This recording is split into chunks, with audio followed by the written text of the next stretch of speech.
Welcome everyone to this explainer. Today we're going to unpack one of the most epic and honestly chilling historical contrasts between divine wisdom and absolutely blinding arrogance. We're looking at a story that almost feels like a movie script, but it's actually rooted in ancient history, the tragedy of Qaroon. This is a really profound exploration of what happens when unprecedented genius and limitless wealth completely collide with a deeply flawed human ego. So get ready, because the lessons hidden in this ancient narrative are incredibly relevant to how we view our own success today. Okay, let's dive right in with a thought that is honestly pretty haunting. According to an authentic hadith from Sahih Bukhari, right at this very second, there is a man who is still sinking deep into the earth. Every single day, he goes farther and farther down, and he's going to continue to be swallowed by the earth until the day of judgment. His screams are buried under layers of dirt, but the crime he committed remains above ground for all of us to learn from. So, who was he? Well, he wasn't a king, he wasn't a military general. He was arguably one of history's most brilliant scientists. Part 1. The Secret of Unlimited Gold, the Master of Alchemy. So let's flash back about 3.5 millennia to the ancient, bustling streets of Egypt. This is where we meet Qaroon. Historical traditions and commentaries tell us that Qaroon was actually the cousin of Prophet Musa, peace be upon him. And this guy was extraordinarily brilliant, exceptionally handsome, and deeply, deeply knowledgeable. But he possessed a really dangerous secret. He had actually mastered the science of alchemy. He literally cracked the code to transform ordinary dust, iron, and copper into pure, unadulterated gold. I mean, just imagine that. Anything he touched could turn into staggering, unimaginable wealth.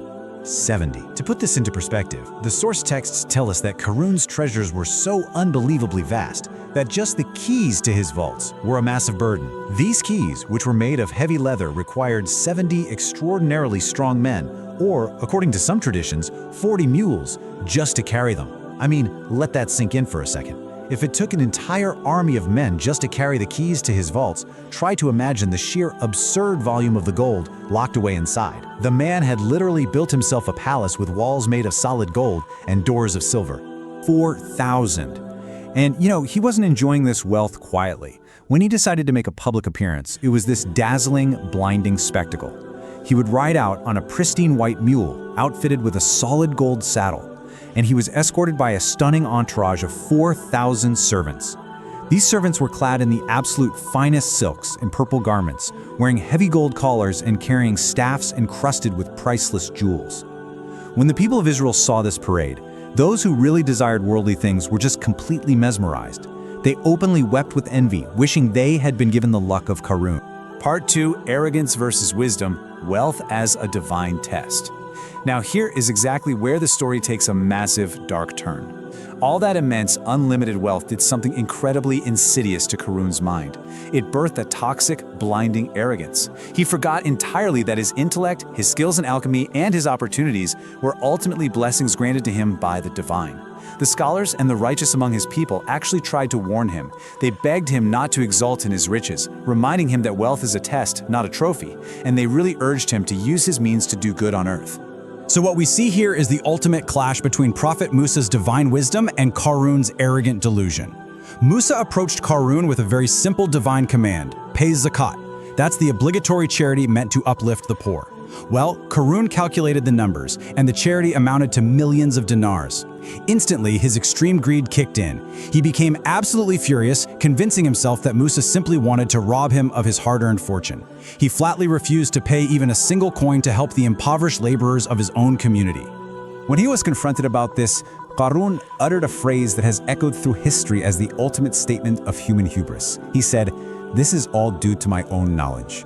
He basically made his own intellect his god. He firmly believed that his brilliance alone was responsible for his success, completely erasing the creator who gave him that mind in the very first place.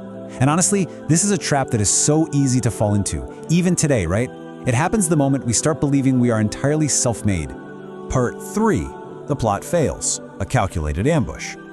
So feeling highly threatened by Musa's demands for charity, Qaroon decided he needed to neutralize the prophet once and for all. He crafted a desperate and incredibly vicious plot. He figured that if he could completely destroy Musa's moral reputation in public, the people would stop listening to him, and Qaroon's massive hoard of gold would be safe from the demands of charity forever. The execution of this plot was just chillingly calculated. First, the setup. Qaroon brought in a woman of ill repute and placed heavy bags of gold coins and jewels right in front of her, bribing her to publicly accuse Musa of a terrible sin. Next, the ambush. The very next morning, while Musa was delivering a public sermon to thousands of people about the strict laws against adultery, Qaroon actually stood up and challenged him.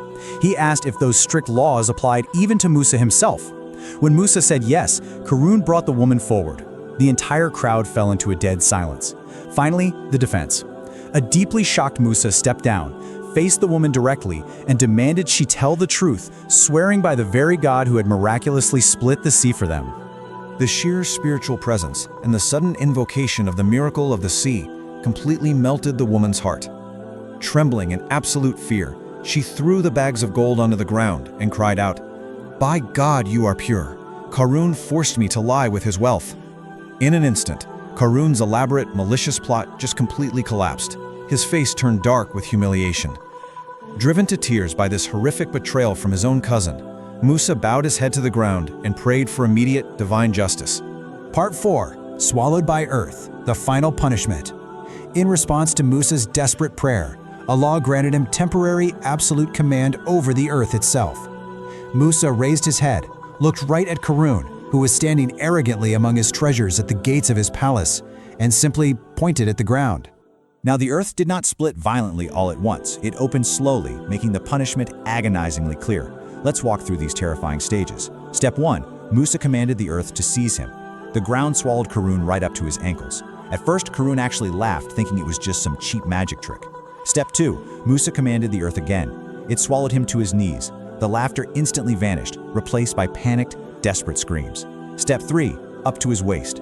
Qaroon watched in absolute horror as his golden palace and his endless treasures began sinking into the dirt right alongside him.